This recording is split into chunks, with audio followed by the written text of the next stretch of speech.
The Oklahoma Business Show is proudly sponsored by Your IT. Visit yourit.com to learn more about our services and schedule a chat to find out how we can help you. That's yourit.com. You deserve better IT.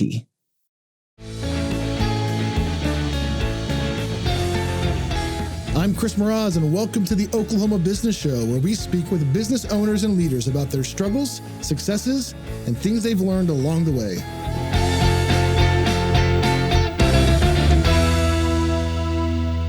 Sitting here with Tim Priebe, owner and pretty cool boss man. That's the official title of TNS Marketing, a full digital service marketing firm based in Oklahoma City. Obviously not limited to Oklahoma City, right, but you are currently based in Oklahoma City or Edmond right now? Oklahoma City right now. Yeah. Perfect. So, Tim, why don't you start us off and give us a better bio about yourself than what I could do? Well, sure. So super brief about myself. I grew up a nerd, still am. Big Star Trek nerd, into computers when most people were not into computers. My parents made me go through a typing book in middle school. This was the mid to late 80s. So there were other kids with Apple IIs and that sort of thing, but it was mostly if our dads were friends, they would have a computer. If we were friends from school or something else, they wouldn't tend to have a computer. So not a lot. You and I are roughly the same age, so it's probably not dissimilar. My dad was an electrical engineer. He was a big Star Trek fan and other sci-fi, so instilled that in me. But I went to school thinking I was going to be a preacher, and then ended up switching halfway through to computer science, thought I was going to be a programmer. Turns out I'm too much of a people person to sit there in a basement and program, which was actually my second job out of school. I was literally in a basement programming the whole time and figured out I hated that. I started my business actually before I graduated. I had a side project doing an e-commerce website. I'd bought a bunch of comic books off a bookstore that was going out of business, or I think it was going to stop selling comics is what the deal was in Edmond, and made this e-commerce store, had to figure out HTML, that sort of thing, content creation. There was no content management system, CMS systems back then. I was hard coding and had to figure out the file organization I wanted and all that jazz, and built that side up. That's what got me interested in it. Then I went back to school, took a year off of school, worked at AOL actually. So in between the transition, out at, if you're familiar with Oklahoma City area, the Shepherd Mall or I Shepherd am. So Center. I'm going to interrupt you. I don't know that I was aware you worked at AOL. Yep. I was an AOL employee. We've talked about this before. Yes. Because I remember you were, but I remember we tried to see if we coincided and we didn't. Okay. Well, never mind. Yeah, that's okay. You forgot. I remembered in a weird turn of events. So I worked at AOL for a year on tech support, which was a great educational experience that I would never want to do again. This is why I value people like you, Chris. I went back to school thinking I was a programmer, but when I went back, I remember I learned just enough in programming 1 to then, continue my coursework, obviously, but I also took a tangent off into my own side projects, started learning different programming languages, e-commerce. I ended up becoming very interested. I was doing content marketing on that website back then with little, action figure-based comics and superhero stuff and that sort of thing, articles. I was pulling in articles from other people.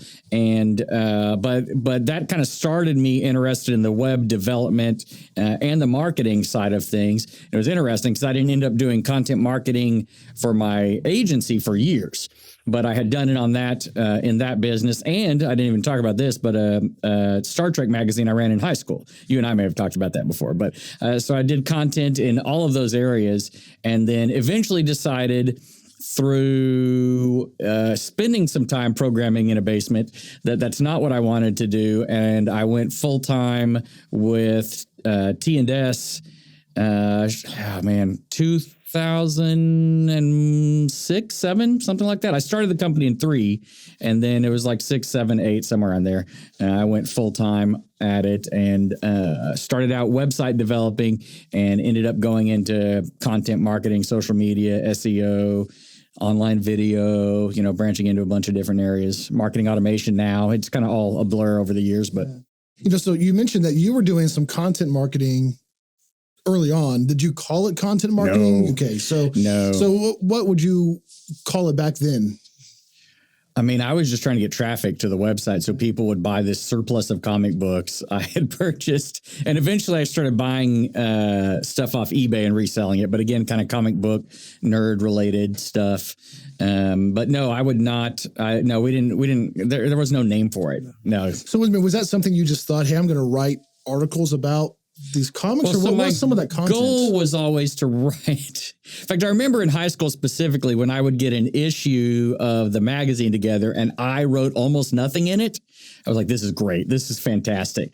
How can I do way more work so that I don't have to do any actual work? And so I'd put all sorts of effort into getting other people writing and coordinating around a theme and all that kind of thing. And then it carried over into the website. So I had multiple columnists. I had people contributing pictures of, we would do what we called back then customizing action figures. So it's like you sculpt on it, paint it, that sort of thing.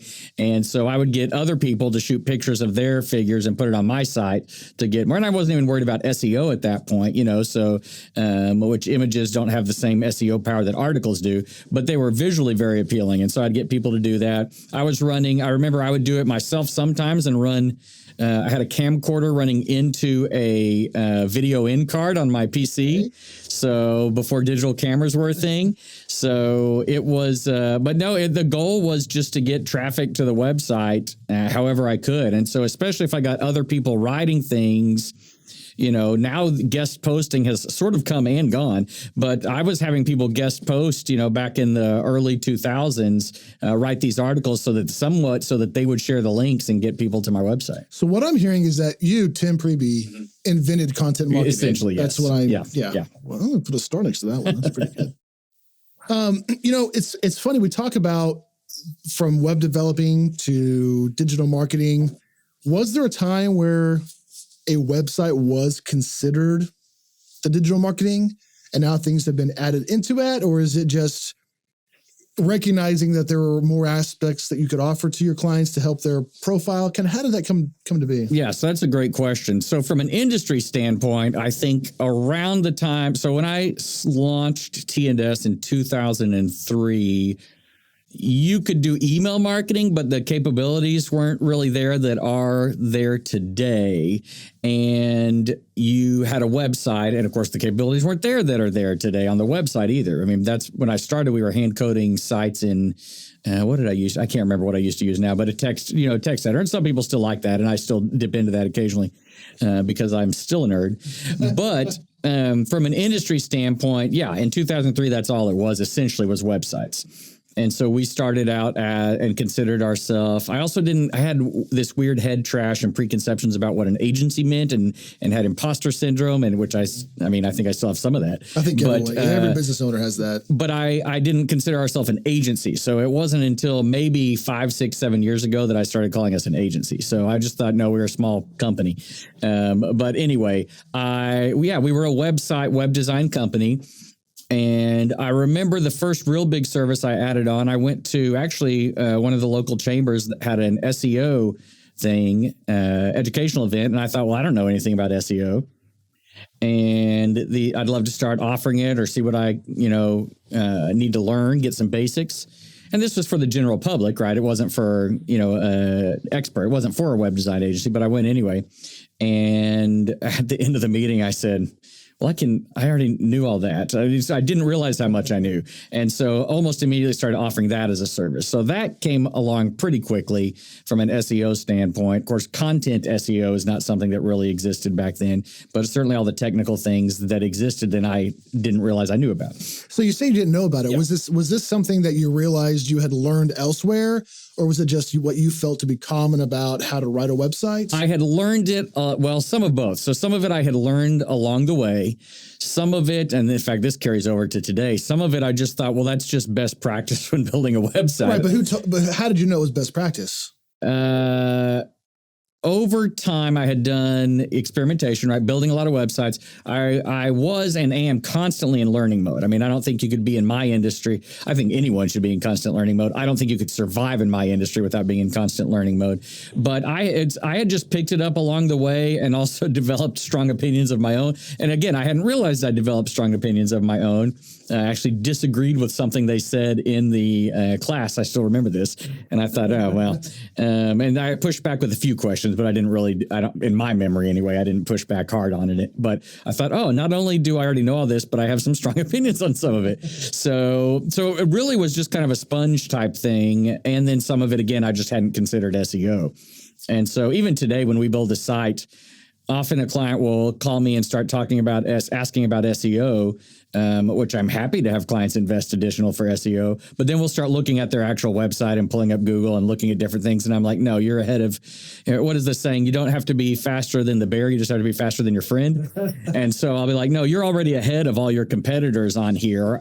We can do more if you want, but you don't necessarily have to right now because of how we've already set you up. So I'm a little bit snobbish on the technical side sometimes. I try to let that go to a certain degree, but also there's other times where I'm like, no, if it doesn't, that's the advantage I bring, is that I can look at something quickly, make a decision for our direction as a company as far as what kind of tech stack we're going to use for our websites.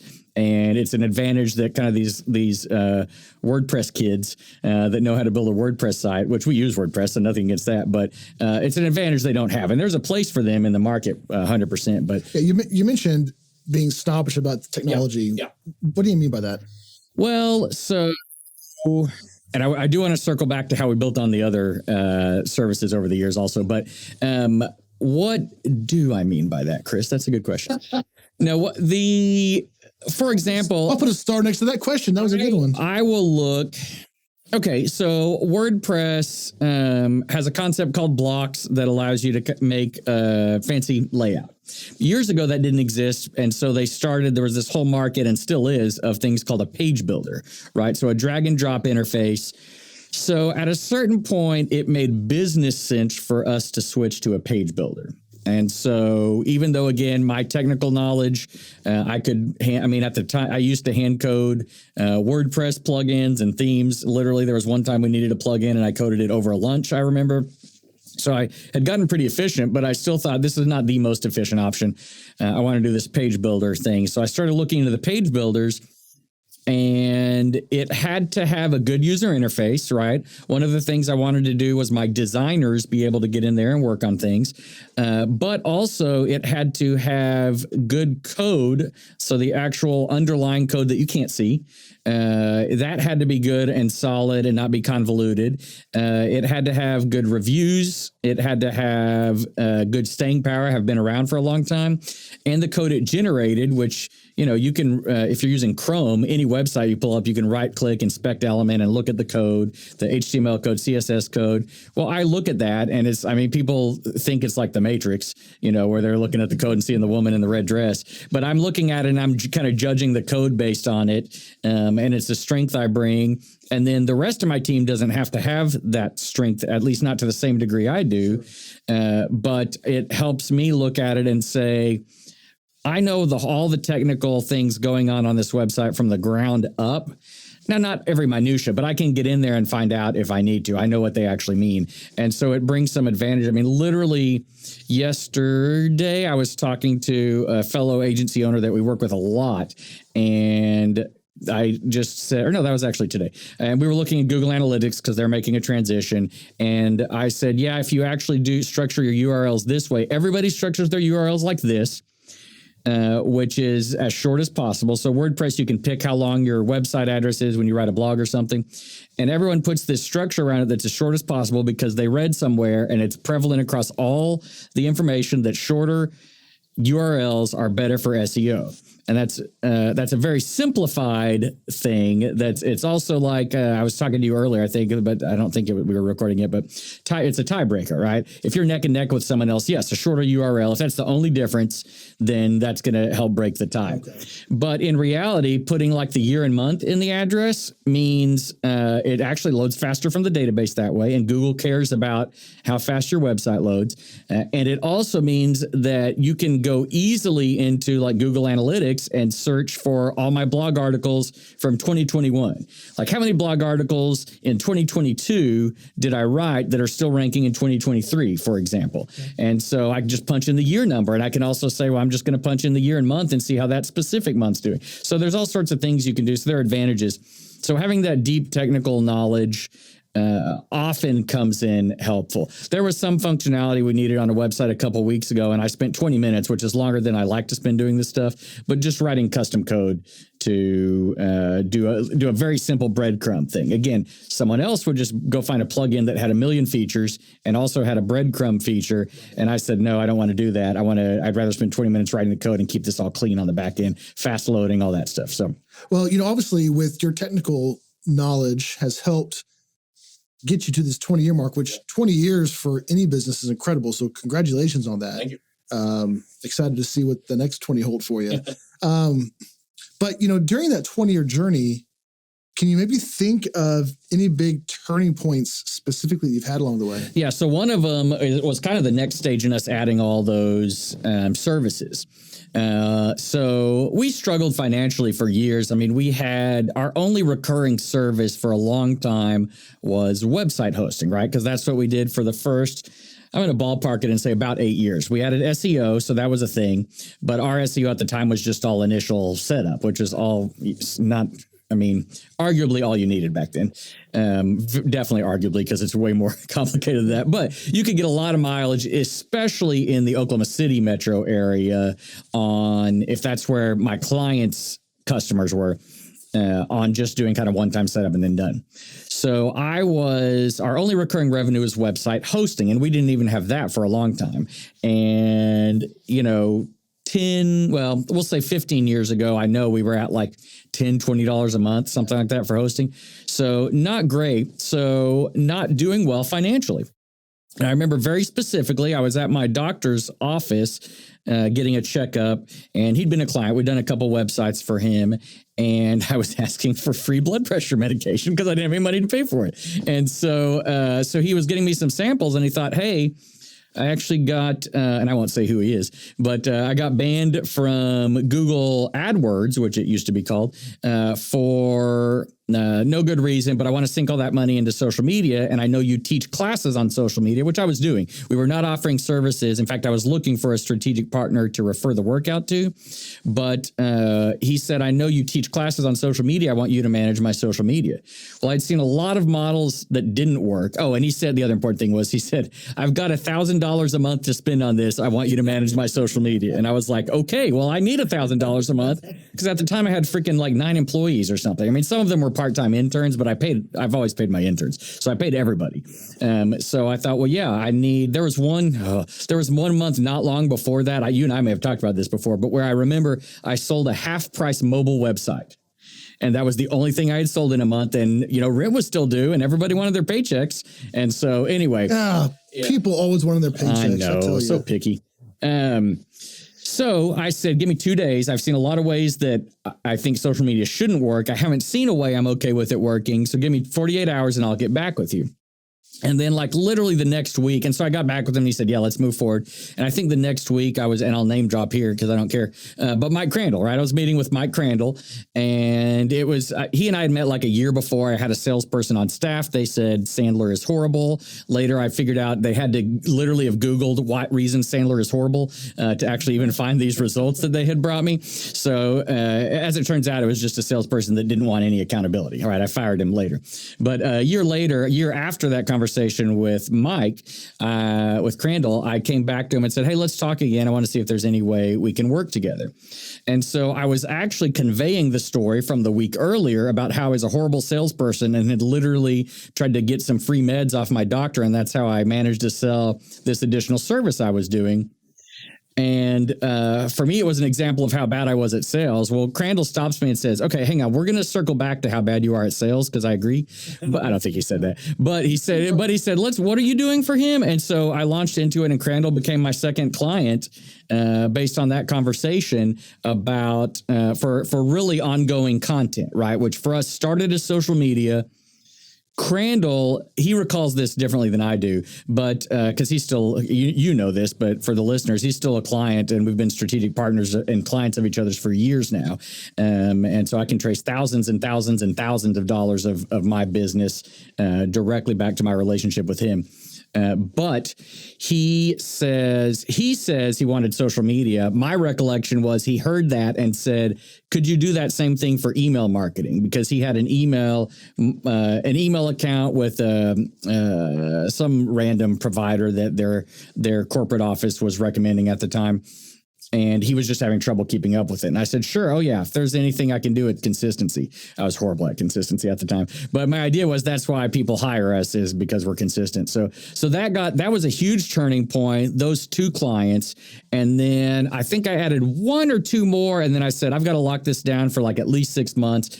And all of those people knew that they're our first content clients.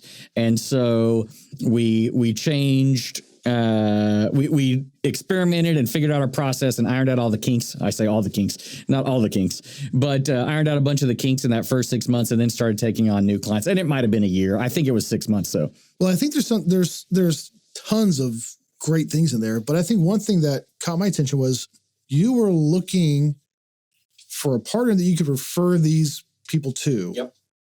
So you were not going to be doing this yourself. Right. And I think in talking to a lot of other business owners and looking how we've handled our business over the years, there's a lot of times where we get too set on what we're doing. Right. And while we do want to have our lane, a lot of times we forget to keep our eyes open for opportunity. Sure. And it sounds like while you may have been open to opportunity because you needed the revenue, right. Revenue is always good if it can be the appropriate revenue. And so I love the idea that you were able to say, instead of us trying to find someone to pass this along to, which could have been appropriate, right, but recognizing that recurring revenue was the way that you were going to be able to grow that company. Yeah. I just think that's a huge takeaway. Well, and it made a huge difference. And in fact, the second major inflection point was when we switched our websites to a recurring revenue model. And so that made a huge difference. Now it's funny because Leanne, my wife, who's in the business with me and runs all the finances, she and I sat down and we decided that we were going to do this, but also we said, this is basically going to put us in the red for, I don't remember what it was, but something like 18 months. I mean, I remember it was less than 2 years and more than one. Well, we were almost to the month we were correct, but we didn't even realize it till, when it turns out when you run 18 months in the red, you don't realize you're in the black for a few months after that because you're still trying to catch up. So, and I still don't know how we pulled that off running in the red for that long, but anyway, well, I do. We just went into some more debt. Which that's a whole nother story maybe we'll get into. But so that was the other major inflection point, was when we switched websites. I mean, today, now listen, I say I would never start another business without a recurring revenue model, and it turns out I did. I've been saying that for the last few years, and then in 2020, I actually did start a second business without a recurring revenue model, but we're working on that. We may switch that over. That was a passion project, but anyway, if I were to ever sell my digital marketing company, which my wife and I have different points of view on the dollar figure that would take, I would have to start. It would have to be another recurring revenue business to be my main business for sure. Yeah, yeah. And so you mentioned the other business you started in 2020. I assume it was because you were sitting at home bored during the pandemic, and you said, "Let's start something else." And you started the Edmund Business? Yep, it's called Edmund Business. Edmund Business, an online magazine. Yep. Okay, tell us a little bit about that. Yeah, so I want to know why you started it. Okay. And then just a little bit about what it is. Okay, so there are things that are no secret, so I will share kind of the public on some of it that's not my story to share. I'll share the public side of things. So roughly, what would that have been? Maybe 15 years ago, at the time, the longest locally, or I don't know if it's locally owned, but locally run community newspaper in Edmond, the Edmond Sun, the publisher at the time started this business magazine. And so Steve Patterson, great guy. In fact, he was one of my phone calls when I was thinking about starting Edmund Business. So he started that roughly 15 years ago. And then they went through a few different publishers and editors. And a few years after it started, I came on board as their marketing columnist. Weirdly, at the very beginning, they had a social media columnist and I did everything else. And then that person ended up dropping out of the magazine. And at some point, I realized she hadn't any columns. And I said, "Can I do social media now?" And they said, "Yeah." I said, "Oh, great," because our company really dove into that a few years ago. So I wrote for that magazine for almost almost a decade. And this will come into the story in a second. Crandall actually, he beat me. He just over a decade. He was a columnist like 1 year longer than me or something. But anyway, so Crandall and I both wrote for that magazine for around a decade. And then in 2020, like many people, I heard, in fact, apparently not dissimilar to what happened with the staff, but I heard that the parent company of the Edmond Sun had shut the Edmond Sun down. Now, I have to be real careful because the Edmond Sun did not go out of business. That's not what happened. But the parent company decided to shut it down. There was some sort of fiasco, and I don't know all the details about everybody that had a subscription started getting the Norman transcript, Norman's newspaper in Sid, which for those of you that aren't familiar with the Oklahoma City Metro, the other side of the Metro, Edmond's on the north side, Norman's on the south side. There's a bit of a one-sided rivalry there also. But anyway, so they shut down the newspaper. Well, the business magazine shut down too. Now, over the years, I had talked off and on with some people at the Edmond Sun about helping. It always bugged me as a columnist and as a digital marketer that there was no website for the magazine online. There was one of those kind of e-flip publications that's like a glorified PDF that's essentially not... It took me years to figure out what was wrong with those and communicate that. I knew I hated it. Well, what I finally figured out is those e-flip versions. The whole deal is they don't work like the rest of the internet. Yeah. So everyone's used to how to surf a website and find articles and that sort of thing. And those e-flip versions don't work like that. Yeah. So it had been in my mind off and on about starting. There was also some different approaches talked to at one point. One of the publishers said, well, the parent company says no, but here's a workaround. And I was like, I don't feel good about that workaround. So I won't tell you who that publisher was at that time. But anyway, but I had thought about all these things. And so I hear, it was probably like a Wednesday or a Thursday or something. I hear the Edmond Sun is shut down. I called some of my contacts in journalism and said, hey, what's the story here? What's going on? And the next week talked to, I think, the editor as well. But I think 2 days later, I turned to my wife, Leanne. Now, one of my wife's primary jobs is telling me, quit. Don't pursue that idea. You need to finish this other idea you had. You've got entrepreneurial ADD, Tim. So her job is to like shoot down my great ideas, which is a full-time job. Well, to my surprise, she says, no, that sounds like a good idea. I said, hey, what do you think about starting an online business magazine to kind of spiritually take the spiritual place of this other one? She's like, that's a good idea. I'm like, okay. So my next call was to Crandall because number one, he's provided invaluable business advice over the years. He was number two, was intimately familiar with the magazine. And number three, I needed him on board as a columnist. So he says, yeah, it's a good idea. Here's a bunch of things to think about. So I then started on like a 2-week long, just calling his I mean, I used to remember how many it was. I think I had like 50 something phone calls during that 2 weeks and Zoom calls. And this was in the midst of COVID. So this was, when was it? I want to say it was May. I want to say it was early May.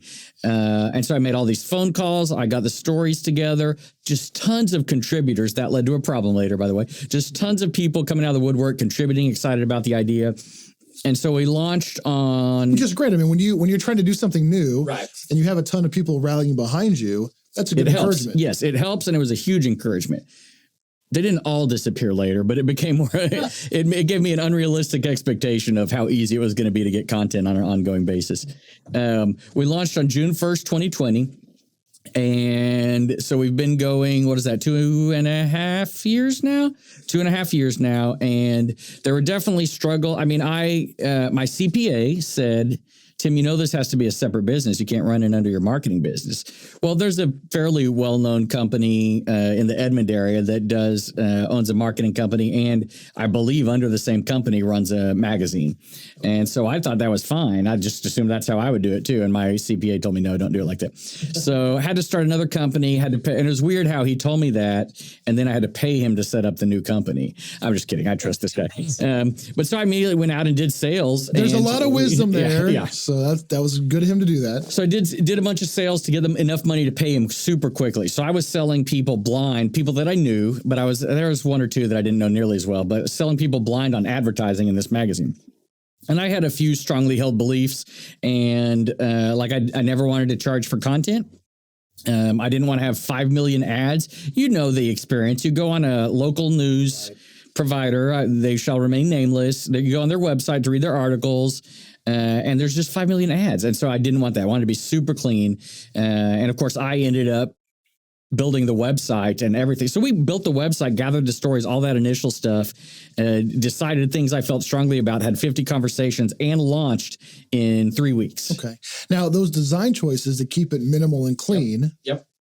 because of your dislike of other news websites, did that come back to bite you when you were trying to sell advertising and you had designed limited space? No. Okay, good. No.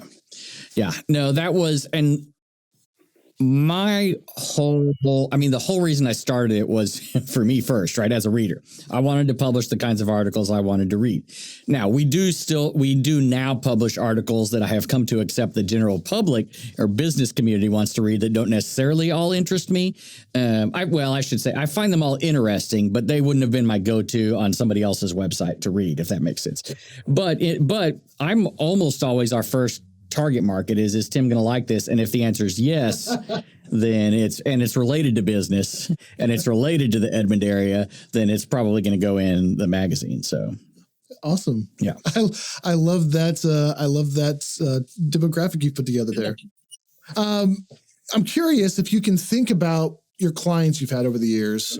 Mm-hmm. I'd love to hear maybe a particular story, whether or not you want to share the client's name or not, but maybe one that stands out as kind of a major win for you, who maybe you took from either low rankings and you saw just an incredible amount of business come their way through your changes you made, but maybe just a cool win story of one of your clients. So I will brag on our work with Mike Crandall, the aforementioned. And Mike Crandall, I don't know if you said he is the principal at Sandler here in Oklahoma City. Yes, Sandler Custom Growth Solutions here in Oklahoma City. Sandler is a worldwide company, and he runs the local office.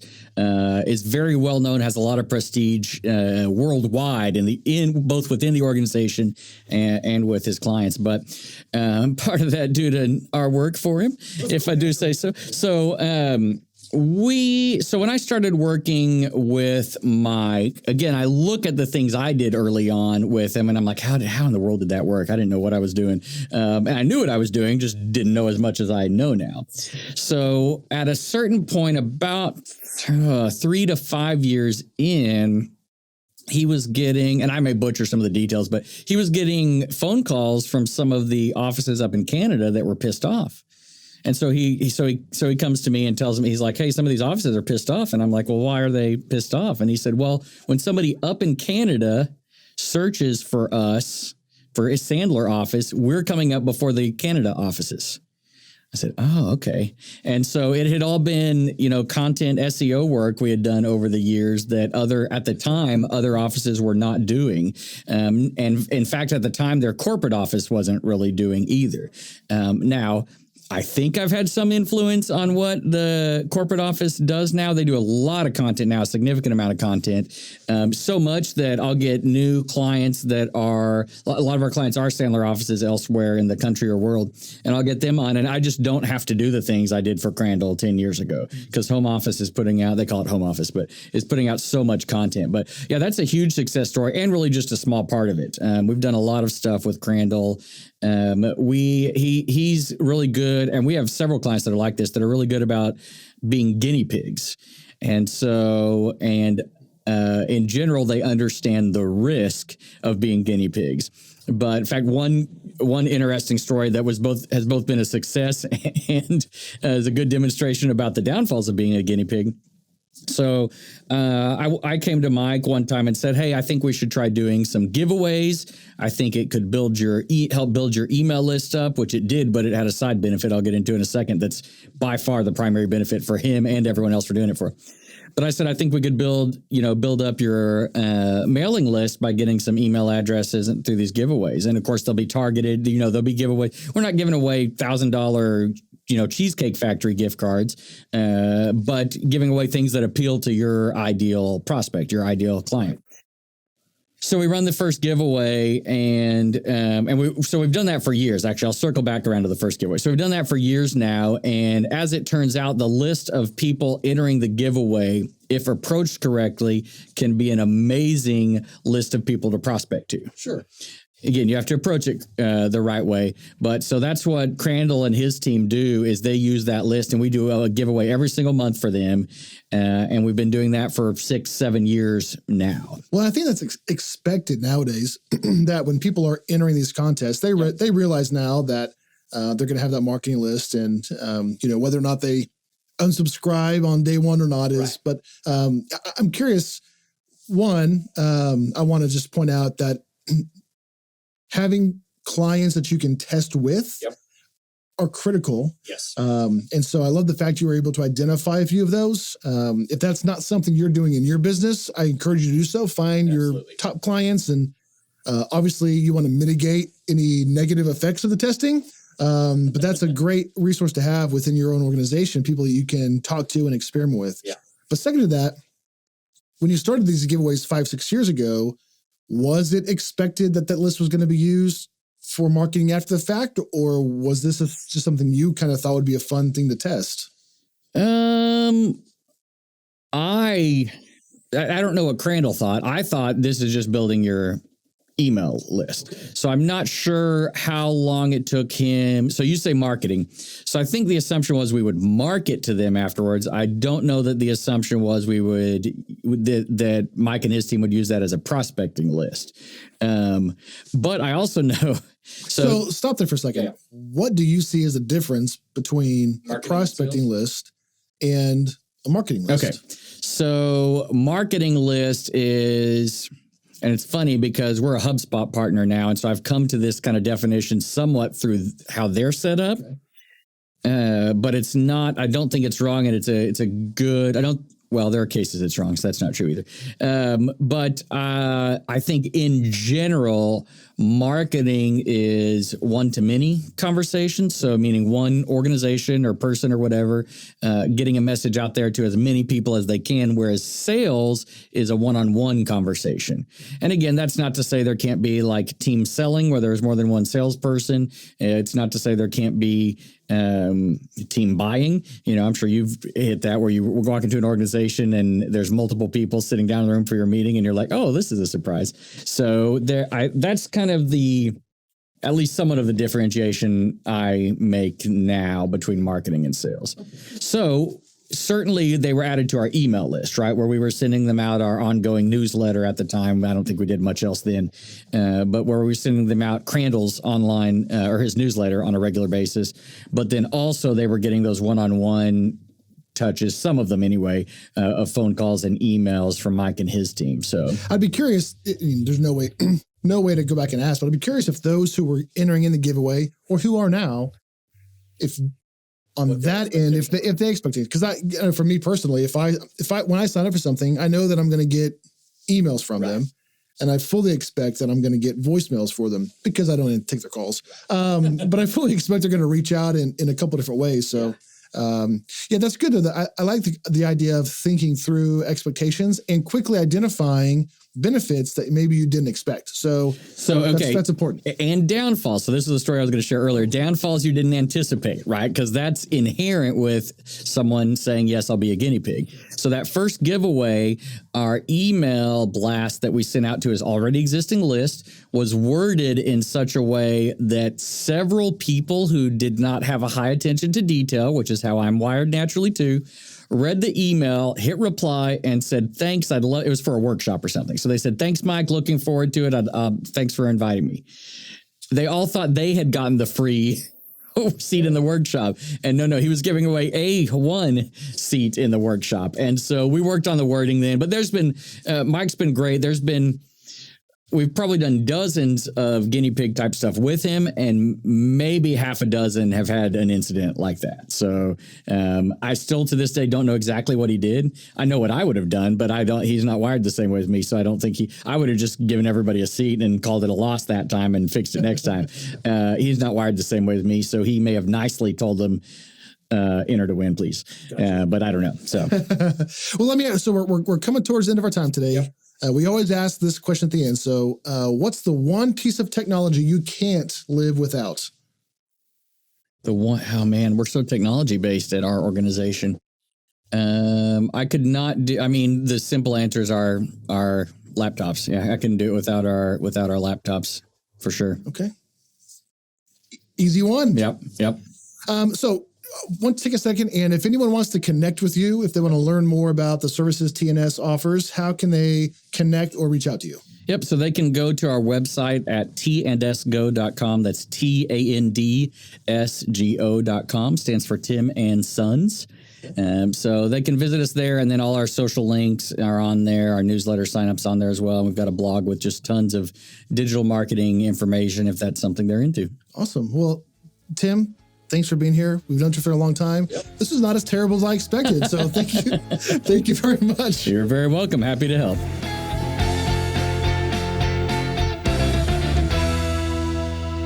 The Oklahoma Business Show is proudly sponsored by Your IT, managed IT services and cybersecurity for Oklahoma businesses.